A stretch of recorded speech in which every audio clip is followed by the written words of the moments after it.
வணக்கம். அமரர் கல்கியின் பொன்னியின் செல்வன் பாகம் 5 தியாக சிகரம் அத்தியாயம் 15 கூரை மிதந்தது. அச்சந்தர்ப்பத்தில் கொடும்பாளூர் இளவரசி இம்மாதிரி ஒரு சபதத்தை செய்வாள் என்று யாரும் எதிர்பார்க்கவில்லை. அதை கேட்ட அனைவரும் திகைத்து போனார்கள். இளைய பிராட்டி கோபமும் பரிதாபமும் கலந்து பொங்கிய குரலில், பெண்ணே, இதென்ன சபதம்? எதற்காக செய்தாய்? இப்படியும் ஒரு மூடத்தனம் உண்டா? ஏதோ வெறி பிடித்தவள் போலல்லவா பிதற்றி விட்டாய் என்றாள். இல்லை அக்கா, இல்லை, எனக்கு வெறி இல்லை. என் அறிவு தெளிவாயிருக்கிறது. பல நாளாக யோசித்து என் மனதிற்குள் முடிவு செய்து வைத்திருந்ததையே இப்போது பலரறிய கூறினேன் என்றாள் வானதி. அதற்கு குந்தவை மறுமொழி சொல்வதற்குள் பூங்குழலியின் சிரிப்பு அவள் கவனத்தை கவர்ந்தது. அந்த பெண்ணுக்கு உண்மையிலேயே இப்போது வெறி பிடித்து விட்டது போல் தோன்றியது. முதலில் கலகலவென்று சிரித்தாள். பிறகு முகத்தை கைகளால் மூடிக்கொண்டு விம்மி விம்மி அழுதாள். பின்னர் திடீரென்று அழுகையை நிறுத்திவிட்டு மெல்லிய குரலில், அலைக்கடலும் ஓய்ந்திருக்க அகக்கடல் தான் பொங்குவதேன் என்று பாடத் தொடங்கினாள். குந்தவை ஆழ்வார்க்கடியானை பார்த்து, இந்த இரண்டு பெண்களும் சேர்ந்து என் மனதையும் குழப்பி பைத்தியமாக்கி விடுவார்கள் போல் இருக்கிறது. திருமலை, இளவரசரை பார்க்க புறப்பட்டவன் இவளை எதற்காக இங்கு அழைத்து கொண்டு திரும்பி வந்தாய் என்று கேட்டாள். தேவி, பொன்னியின் செல்வரை சந்திப்பதற்காகத்தான் புறப்பட்டு சென்றேன். வழியெல்லாம் ஒரே வெள்ளக்காடாய் இருந்தபடியால் போக முடியவில்லை. என்னைப் போலவே இவளும் தடைபட்டு நின்றதை பார்த்தேன். படகு சம்பாதித்து கொடுத்தால் தள்ளி கொண்டு போய் திருவாரூர் சேர்ப்பதாக சொன்னாள். அதற்காக ஜோதிடரிடம் திரும்பி வந்தேன்.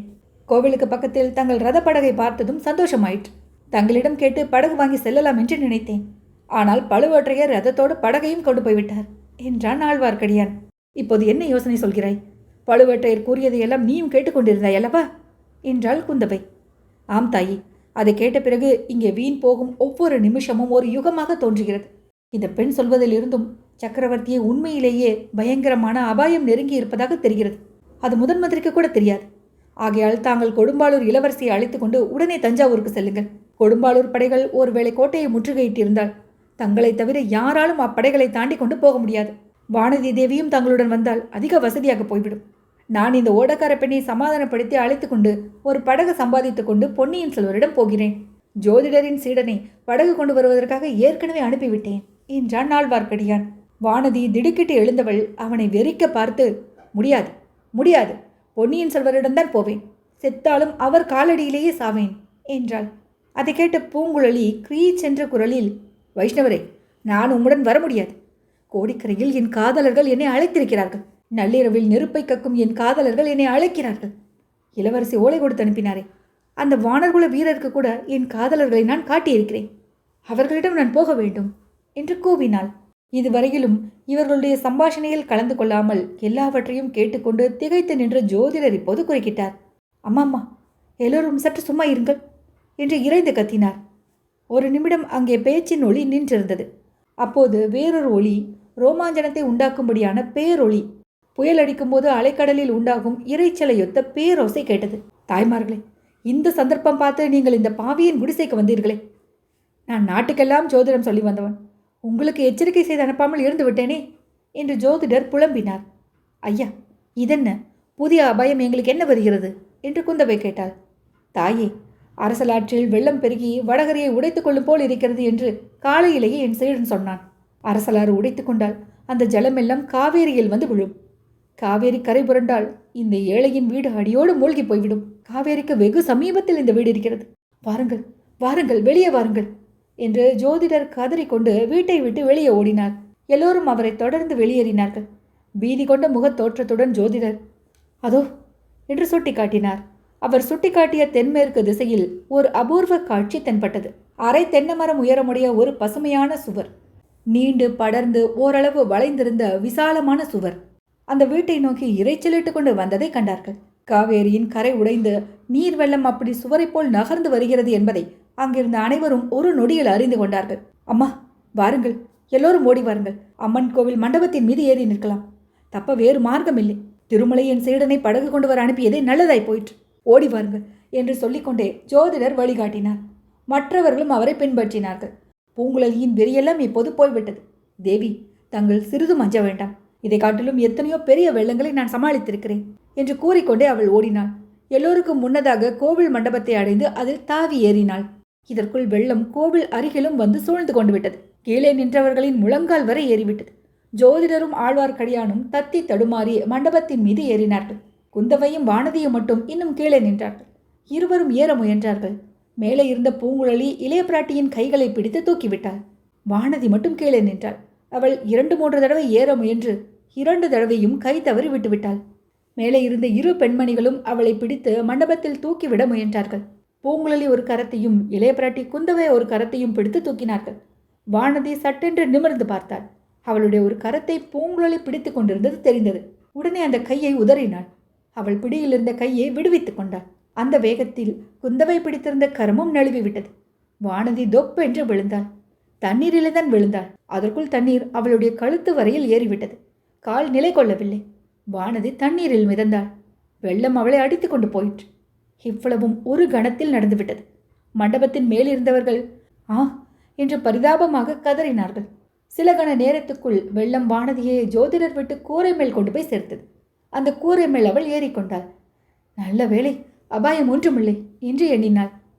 மண்டபத்தின் மேல் இருந்தவர்களும் அவளை பார்த்தார்கள். வீட்டு கூரை மீது தொத்தி கொண்டதை பார்த்தார்கள். அவர்களும் நல்ல வேளை, அபாயம் ஒன்றுமில்லை, படகு வந்ததும் அவளை எப்படியும் தப்புவிக்கலாம் என்று கருதினார்கள். கூரையை விட்டுவிடாதே, கெட்டியாக பிடித்துக்கொள் என்று பலமாக கத்தினார்கள். வானதி ஜோதிடர் விட்டு கூரையை கெட்டியாக பிடித்து கொண்டாள். சிறிது நேரத்திற்கெல்லாம் அந்த கூரையே அசைவது போல தோன்றியது. அடடா, வீடு இடிந்து விழுகிறதா என்ன? ஆம், ஜோதிடர் வீட்டு சுவர்கள் இடிந்து விழுந்து விட்டது. ஆனால் கூரை மட்டும் விழவில்லை. கூரை வெள்ளத்தில் மிதக்க தொடங்கிவிட்டது. வானதி அந்த கூரையை கெட்டியாக பிடித்து கொண்டு மிதந்தாள். கோவில் மண்டபத்தை நோக்கி திரும்பி பார்த்தாள். அக்கா, நான் அவரை பார்க்கப் போகிறேன். பொன்னியின் செல்வரை பார்க்கப் போகிறேன். காவேரி தாய் என்னை அவரிடம் கொண்டு போகிறாள் என்று கூவினாள். அவள் கூறியது அவர்கள் காதில் விழுந்திருக்கும். முக்கியமாக பூங்குழலியின் காதில் விழுந்திருக்கும் என்று மனப்பூர்வமாக நம்பினாள். ஜோதிடர் வீட்டு கூரை வெள்ளத்தில் மிதந்து சென்று கொண்டிருந்தது. வானதியும் போய்க் கொண்டிருந்தாள். அத்தியாயம் 16. பூங்குழலி பாய்ந்தாள். சோழ நாட்டில் பிரயாணம் செய்துள்ளவர்கள் அந்நாட்டின் இயற்கை அமைப்பில் ஒரு விசித்திரத்தை கவனித்திருப்பார்கள். சோழ நாட்டை சோறுடை வளநாடாக செய்யும் நதிகளில் வெள்ளம் வரும்போது வெள்ளத்தின் மேல் மட்டம் நதிக்கு இரு புறங்களிலும் உள்ள பூமி மட்டத்துக்கு மிக்க உயரமாயிருக்கும். இவ்விதம் இருப்பதனாலேதான் நதிகளில் வரும் வெள்ளம் வாய்க்கால்களின் வழியாக வயல்களுக்கு பாய்வது சாத்தியமாகிறது. இந்த நிலையில் வெள்ளத்தை நதிப்படுகையோடு போகச் செய்வதென்பது மிகவும் சிரமமான காரியம் அல்லவா? நதிகளுக்கு இரு பக்கங்களிலும் உயரமான கரைகள் உறுதியாக அமைந்திருக்க வேண்டும். இல்லாவிடில் வெள்ளம் நதியோடு போவதற்கு பதிலாக மழை நீர் நாலாப்புறமும் பாய்ந்து ஓடுவது போல் ஓடி சோழ நாட்டை தண்ணீர் தேங்கிய சதுப்பு நிலமாக்கி ஒன்றுக்கும் பயனற்றதாக செய்துவிடும். இதை முன்னிட்டு ஆதி காலத்திலிருந்து சோழ மன்னர்கள் காவேரிக்கும் காவேரியின் கிளை நதிகளுக்கும் கரைகள் அமைப்பதில் மிக்க கவனம் செலுத்தினார்கள். கரிகால் வளவன் ஈழ நாட்டிலிருந்து யுத்தத்தில் தோற்றவர்களை சிறைப்படுத்தி வந்து காவேரிக்கு கரையெடுக்கும் வேளையில் அவர்களை ஈடுபடுத்தினான் என்னும் வரலாற்றை நேயர்கள் அறிந்திருப்பார்கள். காவேரியின் கிளை நதிகளில் தண்ணீர் நல்ல மேல் மட்டத்தில் வருவதற்கு உதவியாகவே ஸ்ரீரங்கத்திற்கு ஒரு காத தூரம் கிழக்கே சோழ மன்னர்கள் கல்லணை கட்டினார்கள். அந்த அணையின் மூலம் தண்ணீர் மட்டம் மேலும் உயர்ந்து கிளை நதிகளில் நிறைய தண்ணீர் பாய்வது சாத்தியமாகிறது. இவ்விதம் இயற்கை அமைப்போடு இடைவிடாத செயற்கை முயற்சிகளும் சேர்ந்தே சோழ நாட்டை பண்டை நாளிலேயே நீர்வளத்தில் இணையில்லாத நாடாக செய்திருந்தன. சோழ வளநாட்டுக்கு இவ்விதம் இயற்கை விசேஷ உதவிகள் செய்தது போலவே சில சமயம் விபரீதமான அபாயங்களையும் உண்டாக்கி வந்தது. சோழ மண்டலத்து கடற்கரைக்கு கிழக்கே கடலில் அடிக்கடி சுழிக்காற்றுகளும் புயல் காற்றுகளும் தோன்றுவது உண்டு. இக்காற்றுகள் சில சமயம் கடற்கரையோரமாக வடக்கு நோக்கி சென்று கிருஷ்ணை கோதாவரி முகத்வாரங்களிலோ அல்லது கலிங்க நாட்டிலோ உள்ளே பிரவேசித்து பெருமழை கொட்டச் செய்து கடுமையான சேதங்களை விளைவிக்கும். வேறு சில சமயங்களில் சோழ நாட்டுக்குள்ளேயே நேரடியாக பிரவேசித்து மேற்கு நோக்கி விரைந்து செல்லும். கோடிக்கரைக்கும் கொள்ளிடக்கரையின் முகத்வாரத்துக்கும் மத்தியில் இவ்விதம் சுழிக்காற்று உள்நாட்டில் பிரவேசிப்பது சரித்திரத்தில் பலமுறை நடந்திருக்கும் சம்பவம். சில சமயம் அச்சுழிக்காற்றுகள் கோர பயங்கர ரூபம் கொண்டு கடலையே பொங்கி எழச் செய்து கடற்கரையோரமுள்ள ஊர்களையே அழித்துவிடும். பூம்புகார் என்று வழங்கிய காவேரி பட்டினத்தை கடல் கொண்டது வெறும் கதை அன்று, சரித்திர ஆதாரங்களினால் நிரூபிக்கக்கூடிய உண்மை நிகழ்ச்சியே ஆகும். நதிகளில் வெள்ளம் அதிகமாக வரும்போது சில சமயம் கரைகள் உடைந்து விடுவதும் உண்டு. நதிகளின் நீர்மட்டத்தை காட்டிலும் பூமி மட்டம் தாழ்வாயிருக்கும் காரணத்தினால் உடைப்பெடுத்ததும் சுற்றுப்புறமெல்லாம் ஒரே தண்ணீர் மயமாகி விடும். நதிகளுக்கு அருகிலுள்ள ஊர்கள் மூழ்கி போய்விடும். அப்போதெல்லாம் ஜனங்கள் உயிர் தப்புவதற்கு அக்கம்பக்கத்தில் உள்ள கோயில்கள் உதவியாயிருக்கும். விஜயாலய சோழனின் மகன் ஆதித்த சோழன் காவேரி உற்பத்தியாகும் ஹைசிய மலையிலிருந்து அந்த மாநதி கடலில் சங்கமமாகும் இடம் வரையில் 108 ஆலயங்களை எடுப்பித்தான் என்று சரித்திரம் கூறுகிறது. சாதாரண காலங்களில் கோவில்கள் கடவுளை ஆராதிப்பதற்கு பயன்படுவது போலவே பெரும் வெள்ளம் வந்து உடைப்பெடுக்கும் காலத்தில் மக்கள் கோவில் மண்டபங்களின் மீது ஏறி உயிர் தப்புவதற்கும் உபயோகமாய் இருக்கட்டும் என்பது ஆதித்த சோழனின் நோக்கமாக இருக்கலாம் அல்லவா?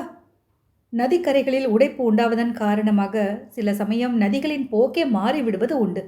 அரிசிலாறு, குடமுருட்டி முதலிய நதிகள் இப்படி பலமுறை இடம் மாறி திசை மாறி இருக்கின்றன என்பதை பழைய வரலாறுகளிலிருந்து அறியலாம். இனி நம்முடைய வரலாறு நடந்த காலத்துக்கு வருவோம். இலங்கை தீவிலிருந்து சோழ நாட்டுக்கு பார்த்திபேந்திரனுடைய கப்பல் வந்து கொண்டிருந்த போது உண்டான சுழிக்காற்று வந்தியத்தேவனை முன்னிட்டு இளவரசர் அருள்மொழிவர்மரை கடலில் குதிக்கச் செய்த பிறகு கடலோரமாகவே சென்று கலிங்க நாட்டை அடைந்து மறைந்தது.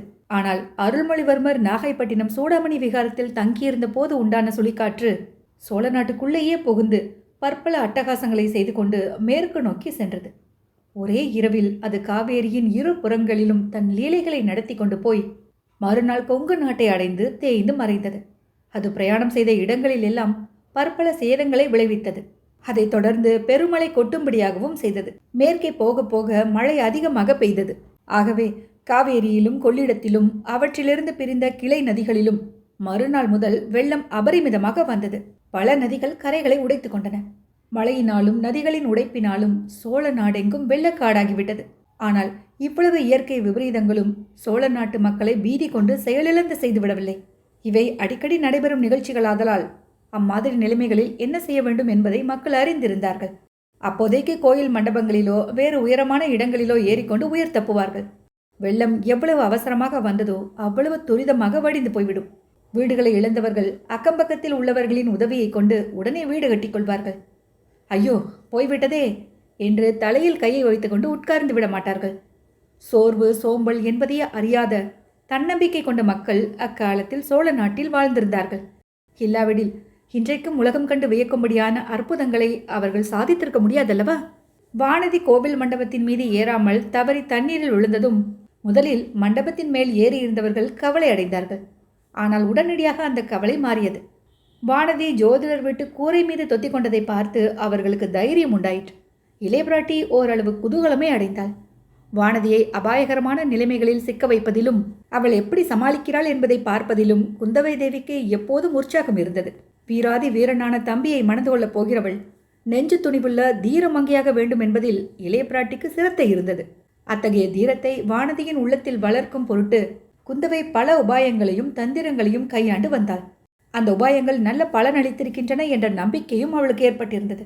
சில காலமாக வானதி மூர்ச்சியடைந்து விழும் வழக்கத்தை விட்டுவிட்டிருந்தாள் அல்லவா? இப்போது குந்தவையின் தந்திரம் ஒன்றுமின்றி தெய்வாதீனமாகவே வானதியின் தீரத்தை சோதிக்கும் வாய்ப்பு ஏற்பட்டுவிட்டது.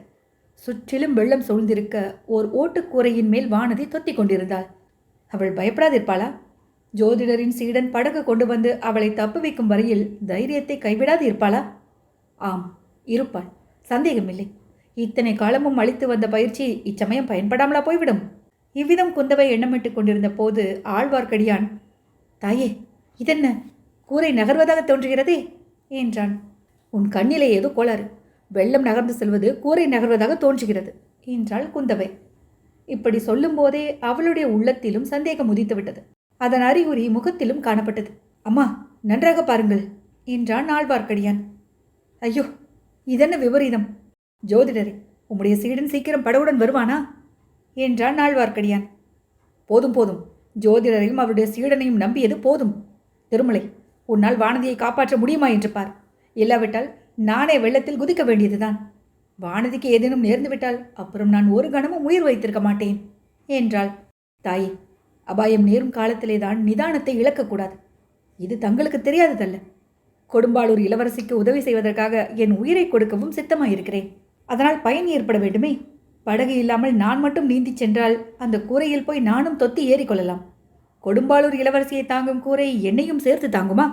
அல்லது 2 பேரையும் வெள்ளத்தில் அமுக்கிவிட்டு கூரையும் கீழே போய்விடுமா? இதை பற்றி சிறிது யோசிக்க வேண்டுமே. பூங்குழலியின் சிரிப்பு சத்தத்தை கேட்டு அவளை இருவரும் திரும்பி பார்த்தார்கள். இந்த வீர வைஷ்ணவர் யோசித்து முடிப்பதற்குள் கொடும்பாளூர் இளவரசியின் வாழ்க்கையை முடிந்துவிடும் என்றாள் பூங்குழலி. அப்படி நேர்ந்தால் இந்த ஓடக்கார பெண் சந்தோஷப்படுவாள் என்று ஆழ்வார்க்கடியான் கூறியதும் பூங்குழலியின் முகத்தில் ஆத்திரம் கொதித்தது. திருமலை மேலும் தொடர்ந்து கூறினான். ஆனால் தேவி, அவ்விதம் ஒன்றும் நேரப்போவதில்லை. ஆளிலை மேல் பள்ளி கொண்ட அகிலமெல்லாம் காப்பாற்றும் திருமால் வானதியையும் காப்பாற்றுவார்.